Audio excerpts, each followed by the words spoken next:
The story you tell yourself about your suffering is a survival mechanism, and it's the one thing keeping you trapped. By the end of this, you'll understand the precise neurological reason why your pain feels like your identity, and how to separate them without dismissing what you've been through. The mechanism that keeps you stuck gets stronger with every single day you use it. When something terrible happens, something unfair, chaotic, and outside your control, the human brain scrambles for a story. It needs an explanation, a framework to make sense of the senseless.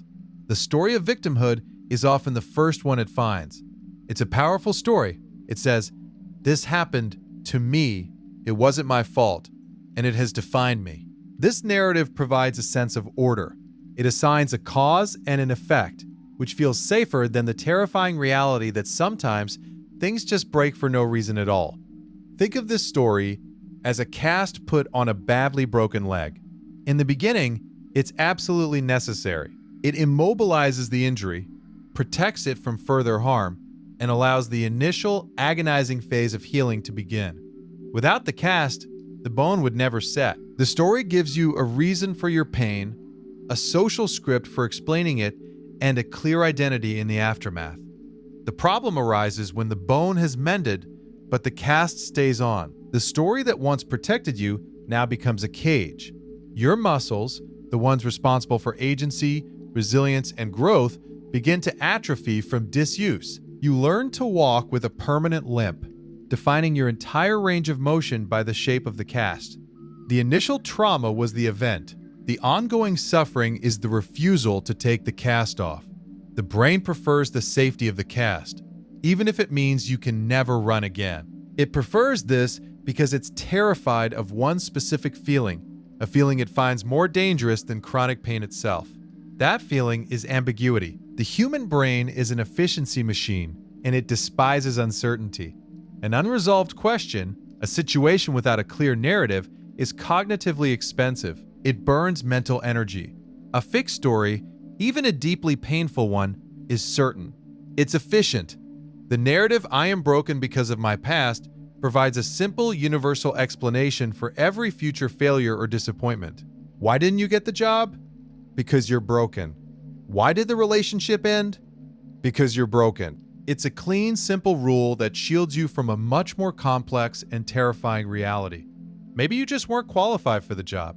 Maybe the relationship ended because of compatibility issues. Those possibilities are ambiguous. They require self-reflection and effort. The victim story is a shortcut. It creates an external locus of control. The power, the blame, and the reason for your current state are all located in the past, in the hands of someone or something else. This feels like a profound relief. It's a release from the crushing weight of responsibility for your own life. If your present is entirely determined by your past, then you have no obligation to try and change it. The outcome is already decided. Surrendering your agency feels safe. It absolves you of the terrifying burden of trying and possibly failing. The brain locks onto this painful story because it's simple, and then it starts to edit your memory to make the story fit even better.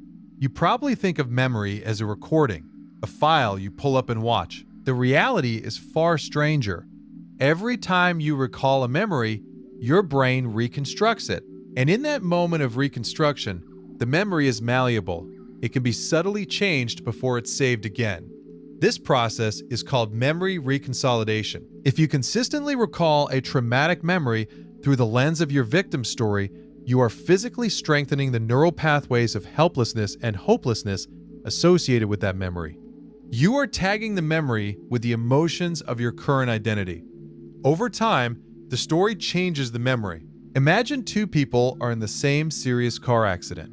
For years after, person A retells the story, focusing on their survival, the lessons learned, the strength they found. Person B retells the story, focusing on the injustice, the permanent damage, the life that was stolen from them. 20 years later, they have two fundamentally different memories of the same event. Person A's memory is coded with resilience. Person B's memory is coded with defeat. This is a biological process.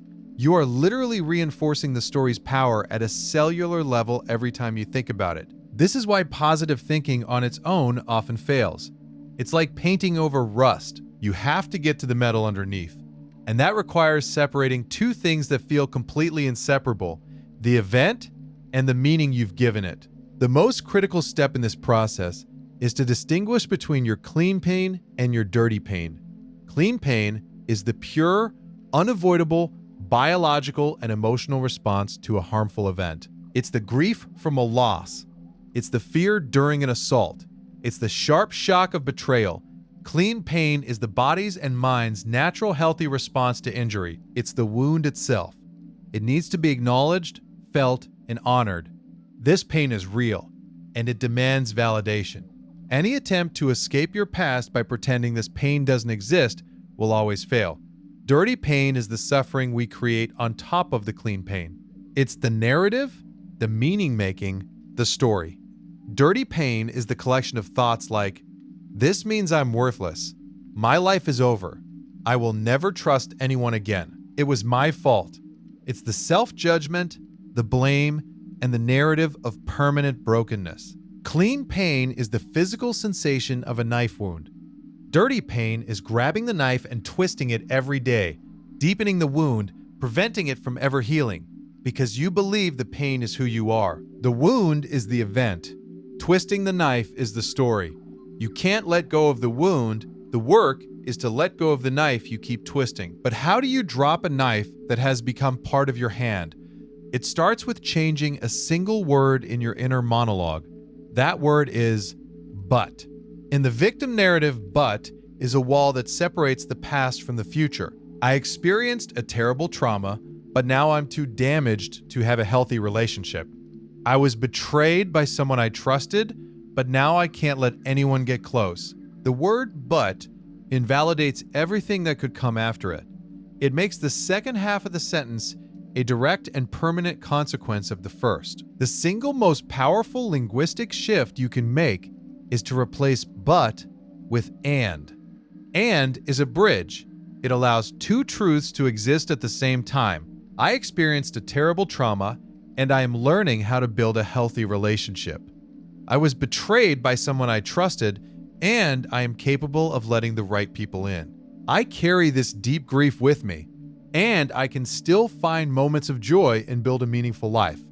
The word "and" does something radical. It fully validates the clean pain of the first clause. It doesn't erase it, argue with it, or minimize it. It simply allows a second, different truth to exist alongside it. It honors the past and opens a door to the future. This small linguistic shift creates space. And once that door is cracked open, you can start smuggling in small pieces of evidence for a new story, using a method called tactical agency. Tactical agency is the art of focusing on the 5% of any situation that you can control, even when the other 95% is complete chaos. When you feel overwhelmed by the story of helplessness, the impulse is to look for big, sweeping solutions. The real work happens at the micro level. It's about finding the smallest possible domain of control and exercising it. You can't control the economy, but you can control whether you spend 5 minutes looking at job postings today. You can't control whether someone will love you, but you can control whether you go to the gym and take care of your body. You can't erase a past trauma, but you can control your breath right now for the next 60 seconds. These actions seem absurdly small. They feel insignificant compared to the scale of your pain. But each one is a piece of evidence. Each tiny choice is a vote cast for a new identity. Choosing to get a glass of water is a vote for an identity that says, "I take care of myself." Reading one page of a book is a vote for an identity that says, "I am a learner." Each vote is a quiet act of defiance against the old story. It's you providing your own brain with fresh data. You're seeding your experience with evidence of your own capability. This starts building a new foundation, but it leaves one final powerful emotion unaddressed: the raw, righteous anger at the injustice of it all. The final piece of this puzzle is to separate blame from responsibility. They feel like the same thing. They are worlds apart. Blame looks backward. It is about assigning fault for what happened in the past. Your blame may be 100% accurate and justified. The person who hurt you is to blame. The system that failed you is to blame. Acknowledging this is not an act of victimhood, it's an act of seeing reality clearly. You do not ever have to forgive or absolve the source of your pain. Blame is about justice for the past. Responsibility, however, looks forward. It is about who is in charge of your healing today. The person who hurt you is to blame for the wound. You are responsible for the first aid. They are to blame for knocking you into the ditch. You are responsible for climbing out. This is the most difficult and the most empowering truth. Accepting this responsibility is the final act of taking your power back. It's the moment you stop waiting for an apology, or for justice, or for the world to fix what was broken. It's the moment you pick up the tools yourself. The story of what happened to you is finished. You can't change a single word of it. The pain from that story is real, and it might be a companion for a long time. But the story of what you do next, that chapter is entirely unwritten. And you are the one holding the pen. And the same division between blame and responsibility is the key to dismantling deep-seated resentment, which operates on an entirely different emotion.